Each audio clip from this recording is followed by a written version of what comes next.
Hey, I'm Noam Weissman, and you're listening to Unpacking Israeli History, the podcast that takes a deep dive into some of the most intense, historically fascinating, and often misunderstood events and stories linked to Israeli history. Unpacking Israeli History is generously sponsored by Alan Fisher and Barbara Summer, and John and Rachie Teller. Before we start, I want to tell you about one of our other podcasts from Unpacked. It's called This Week Unpacked, and each week, my colleagues, Sarah and Avi, dive into an important piece of news from the Jewish and Israeli world, and we'll ask, why should this matter to me and you listening? It's awesome, and I suspect that you'll hear a lot of echoes of the subjects we talk about in Unpacking Israeli History. Subscribe wherever you get your podcasts. Okay, yalla, let's do this.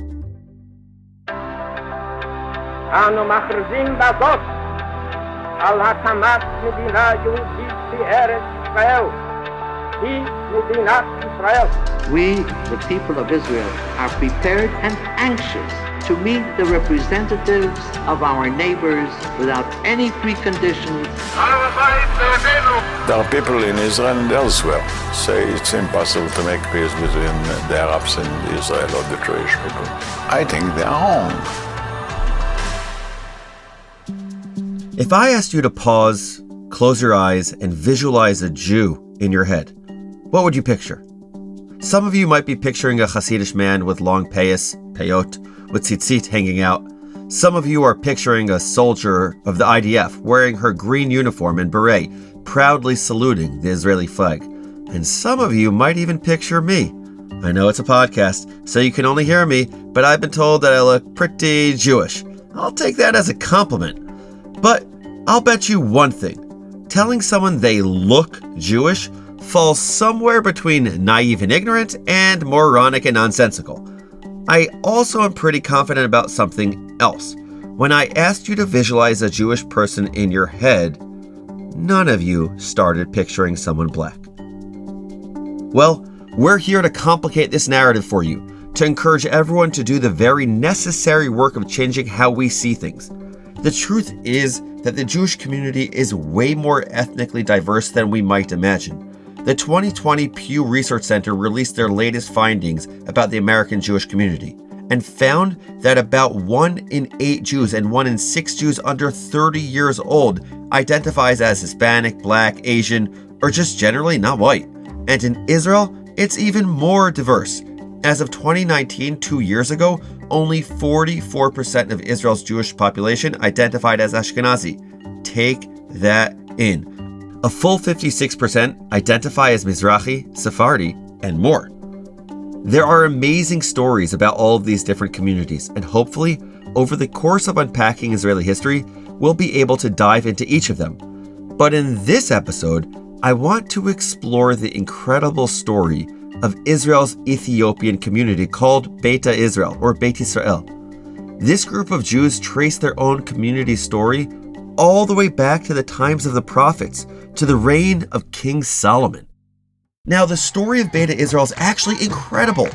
Not only their rich Jewish heritage and history, but also the story of how they got to Israel in Operation Solomon and their integration into Israeli society over the last 30 years. In some ways, it's a perfect story for unpacking Israeli history. It's thrilling, inspiring, but also complicated and difficult at times. In other words, it's a microcosm of the entire state of Israel and the Jewish community the world over. So let's explore the story of Operation Solomon, the history of the Ethiopian Jewish community, and as we do, I think we'll even be able to answer the question, what does it actually mean to be Jewish? Let's start from the beginning. Before we can even talk about the Ethiopian Aliyah, let's actually understand the Ethiopian Jewish community. For more than 2,000 years, Beta Israel had been spread out over hundreds of villages in northern Ethiopia, in isolation from the rest of the Jewish world. We're actually not sure how these Jews arrived in Ethiopia, although there are various theories. According to Israeli historian Anita Shapira, some scholars think that Ethiopian Jews are descendants of Jews who left the kingdom of Judah following the destruction of the first temple in 586 BC. 9th century Jewish traveler Eldad Hadani claimed that the Beta Israel are descended from the 10 lost tribes, particularly the tribe of Dan. The Beta Israel themselves claimed to be descended from the entourage that accompanied Menelik I, Emperor of Ethiopia, who was the son of King Solomon and Queen Sheba, and maybe even descendants of Menelik himself. It's incredibly hard to trace ancestry with any certainty, which is why we don't really know, but I'll bring you into the nerd corner here and tell you all about the extensive research that's been done on the question of the Jewish ancestry of the Beta Israel. See, well before the state of Israel, the rabbis would ask, "Who is a Jew?" for purposes of Jewish law. And they do this for all different types of Jews all over the world. Usually rabbis determine someone's Jewish status by looking at their parents, but for the Beta Israel, it was really, really hard to determine because their customs were so different and because they were so isolated from Jews outside of Ethiopia. In the early 16th century, a rabbi named David ibn Zimra of Egypt, also known as the Radbaz, was a leading legal scholar. He looked into this question, whether the Beta Israel were halachic Jews for purposes of Jewish law. The Radbaz used evidence from the writings of Eldad Hadani, 600 years earlier, to determine that yes, the Beta Israel were halachic Jews. When the question of Ethiopian Jewry and the trek to Israel became a question, the religious authorities debated again. Some modern rabbinic authorities doubted whether to consider the Beta Israel halachic Jews, including Rabbi Elazar Shach, Rabbi Yosef Shalom El Yashiv, Rabbi Shlomo Zalman Auerbach, and Rabbi Moshe Feinstein. And these are giants. However, in 1973, Chacham Ovadia Yosef, the Sephardic chief rabbi of Israel, used the writings of the Radbaz from 500 years earlier to confirm that the Beta Israel were Jews. So just to spell that out, in 1973, Chacham Ovadia Yosef used the Radbaz's writings from the 1500s, who used Eldad Hadani's writings from the 800s to make this ruling. How cool is that? Halachic process in action. Anyway, this decision was later confirmed by a number of other rabbinic authorities, such as Rabbi Shlomo Goren, the Ashkenazi chief rabbi of Israel. By 1980, it was confirmed by the two leading rabbis of the country. Members of the Beta Israel community are just as much Jewish as I am, or you are, well, if you're Jewish. Well, that's pretty inspiring to me, just to see that though these Jews have been isolated from the larger Jewish community so long ago, over the past 2,000 years, they've never left their Judaism. Beta Israel has clung to the sacred Torah, the same Torah as the rest of us, since the split. Of course, as the communities have been apart for so long, traditions look very different. But they did follow their own laws based off the written Torah, and pretty strictly, observing laws of Shabbat and holidays, kashrut, i.e. keeping kosher, and more.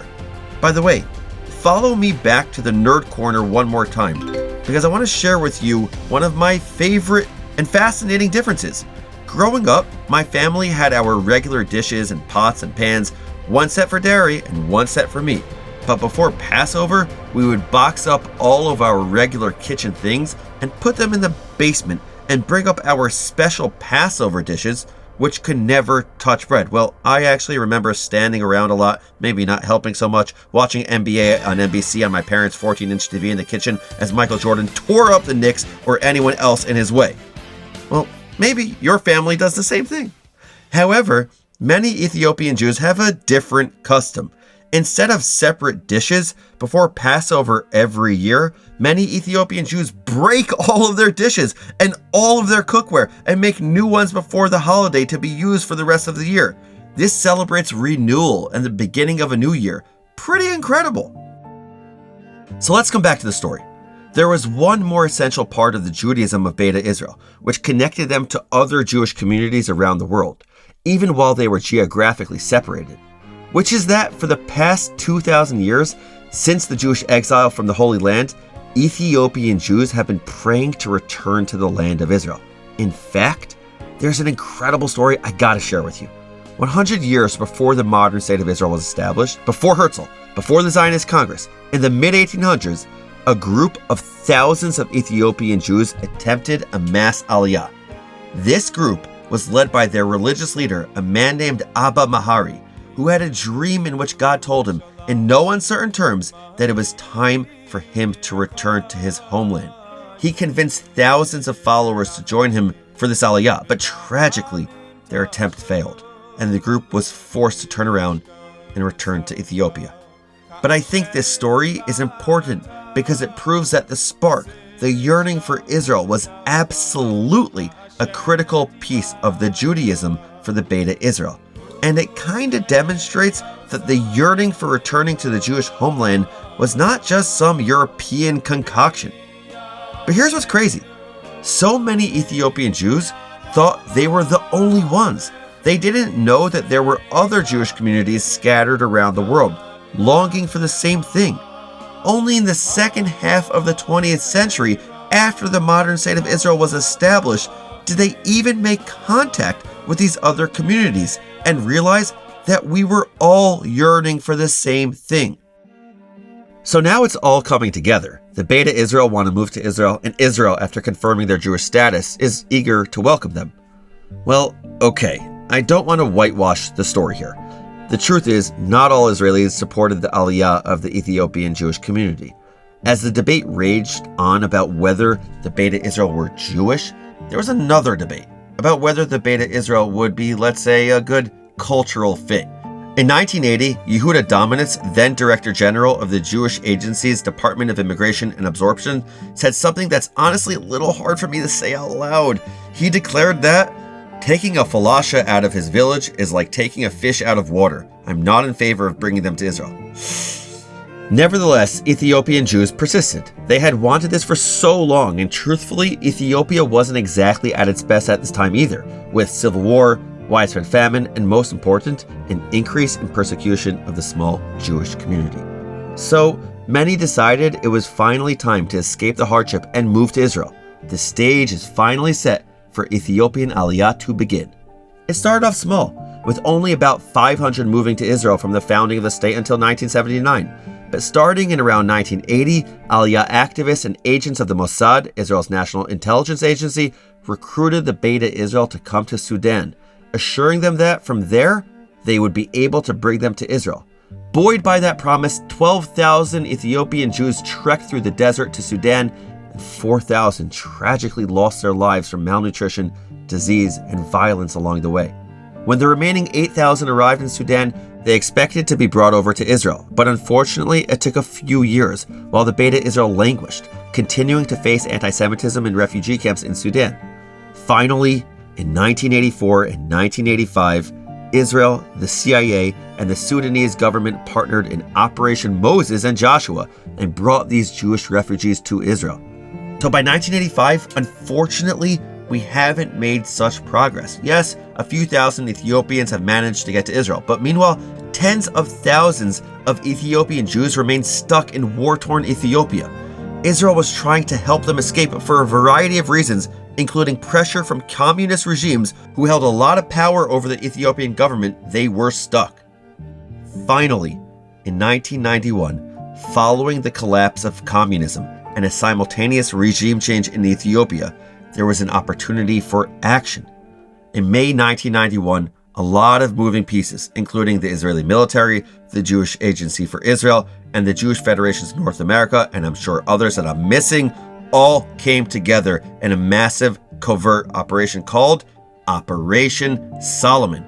It took 34 El Al passenger planes over the course of 36 hours to bring over 14,000 Beta Israel members to Israel. One of the planes broke a world record it still holds to this day. Hey, that's a nerd corner. Carrying at least 1,088 people, including, in what sounds like it was made for TV, 2 babies who were born in midair.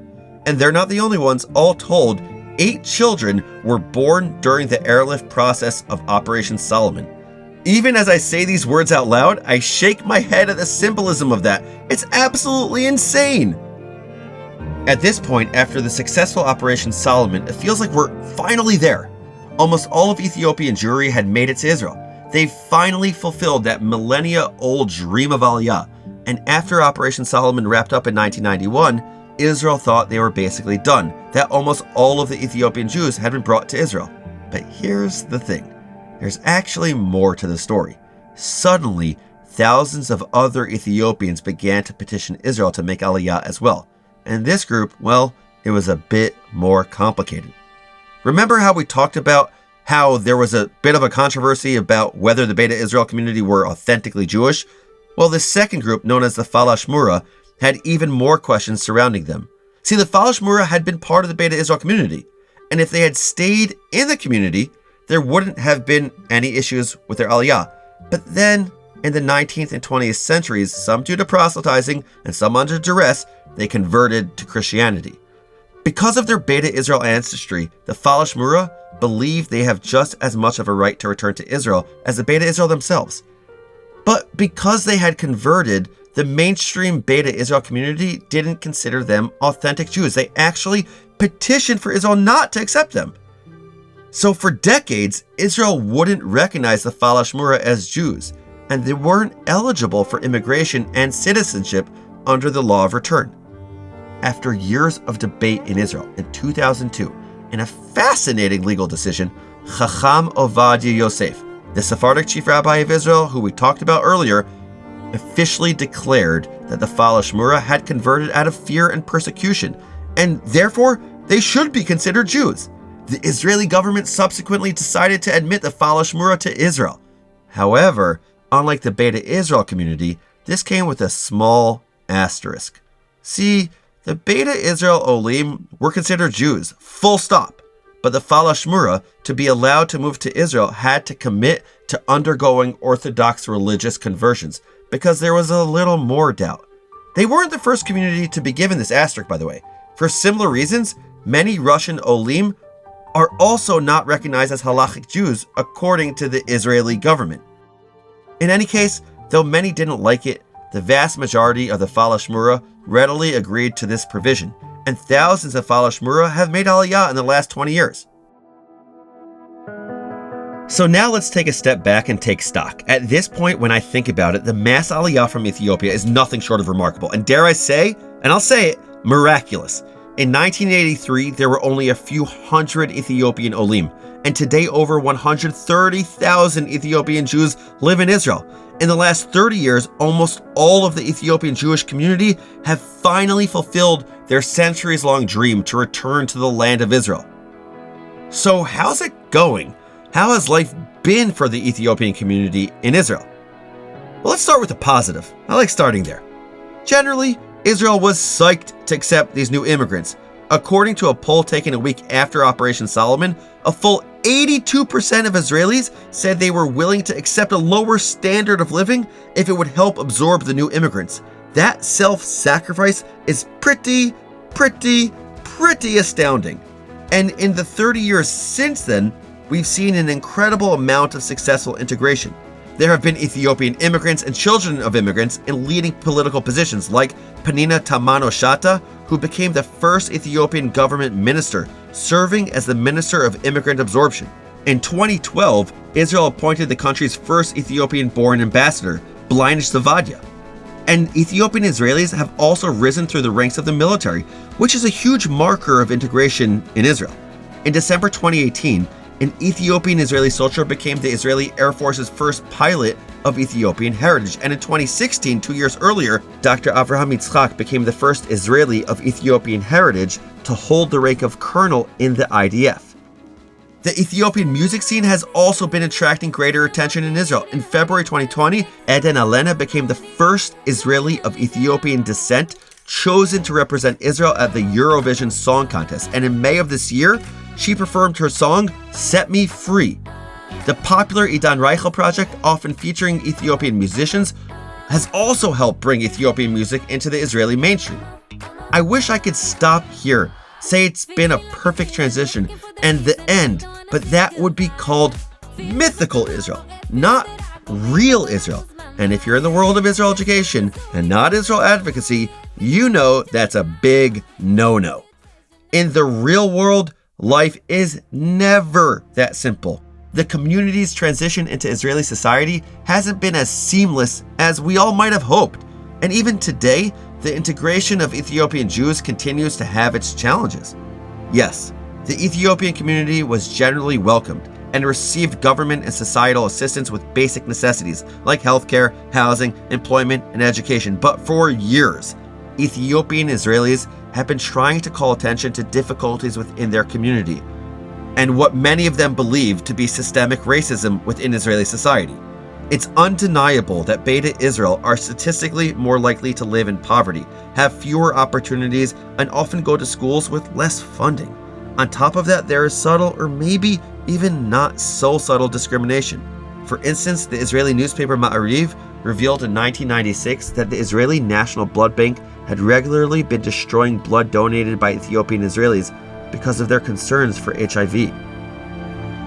Additionally, Jerusalem Post, Haaretz, Times of Israel, and other Israeli news organizations have reported on instances of police brutality and other forms of discrimination.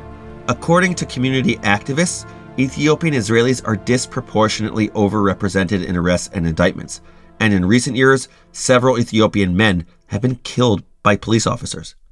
Teddy Nugis, a young Ethiopian Israeli rapper, released a song called Handcuffed about police brutality against young Ethiopian Israeli men. Even if you don't know Hebrew, I highly encourage you to click the link in the show notes to watch the full music video. Nugis includes lyrics like, "They want me trapped with handcuffs on my hands, they watch me with 10,000 eyes, they only see my skin color, so they push me to the fringe." And on top of everything else, the new Ethiopian immigrants also face religious challenges in Israel. Remember how I said earlier that there were some doubts about the Jewish status of the Ethiopian community?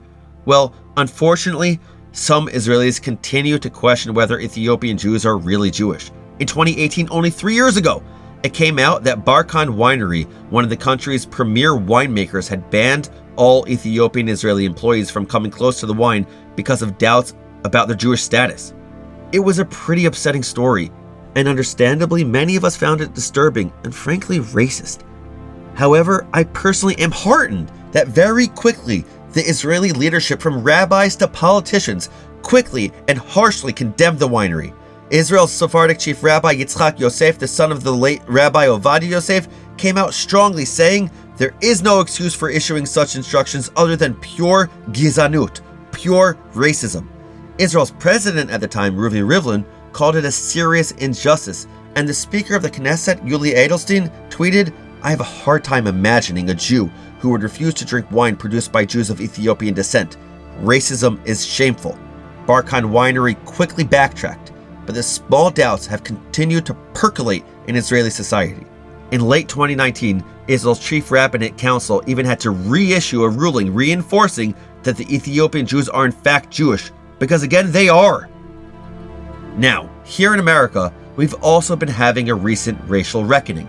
And I think many of us are tempted to compare the difficulties the Beta Israel community has had with the recent Black Lives Matter movement. But though there are similarities, I don't feel comfortable equating the two at all. Too often, we use the reality we understand to interpret events with different backgrounds and contexts thousands of miles away. But that's not only naive, it's intellectually lazy, damaging, and if I'm being honest, unacceptable. I'm not a historian, though I play one on this podcast. Thank you, Yeshiva University, for that undergrad history degree. But it's clear that we cannot understand the reality of the Black community in America without understanding the context, which is that most Black Americans today are descended from people who were literally brought to America to be enslaved.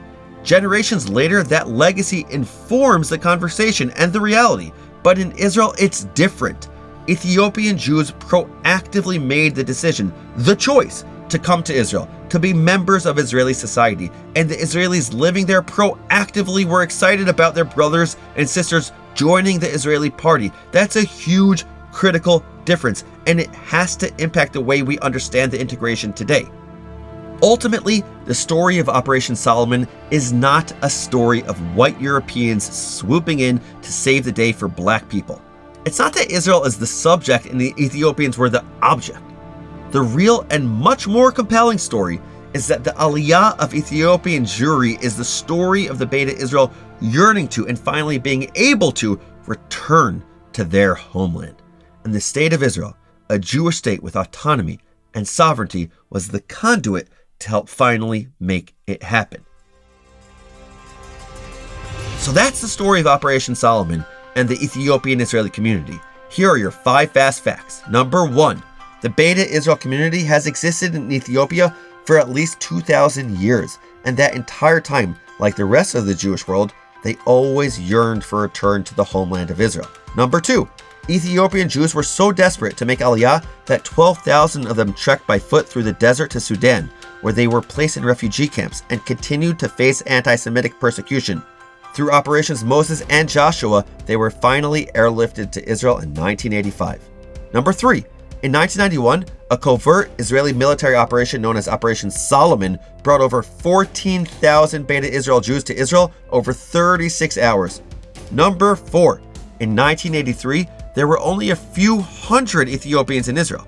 After Operations Moses and Solomon, Israel's Ethiopian population boomed to 20,000, and today there are over 130,000 Ethiopian Jews who call Israel home. And number 5, although it's been slow and has had many challenges, integration is slowly improving. So, it's now been 30 years since Operation Solomon, but where does the story leave us today? What can we learn from Operation Solomon? You might have different lessons from this, that's okay, but here's one enduring lesson as I see it. The story of the Ethiopian Aliyah to Israel and their integration into Israeli society is the story of the Jewish people. Is Judaism a race? No. Is Judaism a culture? Absolutely not. What is Judaism? The way I see it, Judaism is a religious family. Families feel responsible for one another. Families ensure they look out of their windows and have concern for others, but they also make sure to take care of each other first. I'm not sure if this is true about your family, but if we're sticking with the family analogy here, there's something else which is true about families. Family members can bicker. Family members might not see things the same way as each other. Family members are not always perfect to each other. Well, my family is perfect, but you know what I mean. This is precisely the story of Israel. Israel is the homeland of this religious family called the Jewish people. Israel's Declaration of Independence underscores the idea of kibbutz galuyot, the ingathering of exiles, as a central mission of the Jewish state. That's why the law of return, which guarantees automatic citizenship for any Jew around the world, is so central to Israel's identity. We can all debate politics and policies for days. That's not my interest here. My interest here is recognizing that the realization of kibbutz galuyot is one of the crowning achievements of the story of Zionism. For the Ethiopian Jewish community, Operations Moses and Solomon put these aspirational ideals into practice and made possible the fulfillment of a centuries-long dream to return to their ancient homeland. It's a story of Israel doing exactly what the state set out to do, to become a homeland to all Jews, regardless of our different traditions, races, religious observances, and histories. And that's the lesson I walk away with from Operation Solomon. Zionism has always been about improving and viewing challenges as not yet solved. To be a Zionist is to want to constantly cultivate, build, and be proactive. That's the story of Operation Solomon. That's the story of the integration of Ethiopian Jews into Israeli society. And that's the story of the Jewish people. Thank you all for listening. If you haven't yet, subscribe wherever you get your podcasts and help us grow this podcast community by rating and reviewing us on Apple Podcasts. Now it's time for our final segment, Israel Nerd Talk, where we highlight one of you, our amazing listeners. We get the best emails from you guys, and we want to share them with the world. This week, I want to highlight a great letter we got from a Palestinian listener named Suki. He wrote to us after listening to the episode about Der Yassin. Here's what he had to say. I just wanted to thank you so much for your podcast. First of all, thank you so much for the detailed and comprehensive account. You were able to condense a very messy subject in 20 minutes, which is impressive. Secondly, I was really happy you included both narratives and then laid out the facts. Also, for including references regarding everything you talked about. I am of Palestinian descent, and I have never heard the Israeli account of what happened. Come to think of it, I have never heard the Israeli account of anything regarding our shared history. I always consider myself to be an educated person with a global perspective. Today, for the first time in my life, I realize it's not true. When it comes to Palestinians and Israelis, I'm living in a bubble. Your show helped show me that I don't know the whole story, and that sometimes the story I've been told may have a hidden agenda behind it, an agenda that I may not be aware of. What I'm trying to say is, in a world that is becoming increasingly polarized, it's good to listen to someone who actually cares enough to present both sides and facts. I think revisiting history is one small step on the long road to achieve peace. Wow, I love this letter. Because aren't we all just like Suki? We all come from these bubbles and silos. Yes, I'll say echo chambers, and it just feels so challenging to push ourselves out of them, to hear and really empathize with different perspectives. So thank you, Suki, for telling us your story. If you listening haven't heard the Deir Yassin episode, check it out. It's one of my favorites. And if you have thoughts, comments, suggestions, ruminations, whatever to share, don't hesitate. Be in touch. Email us at podcasts@JewishUnpacked.com. Unpacking Israeli History is a production of Unpacked, a division of OpenDor Media. Check out JewishUnpacked.com for everything Unpacked related, and subscribe to our other podcasts. Follow Unpacked at all the social media places like TikTok, Instagram, Facebook, YouTube, and Twitter. Just look for @JewishUnpacked. And again, write to us at podcasts@JewishUnpacked.com. Your email might even get on the show. This episode was produced by Rivki Stern. Our team for this episode includes Adi Elbaz, Yitz Brilliant, Baruch Goldberg, and Rob Pera. I'm your host, Noam Weissman. Thanks for listening. See you next week.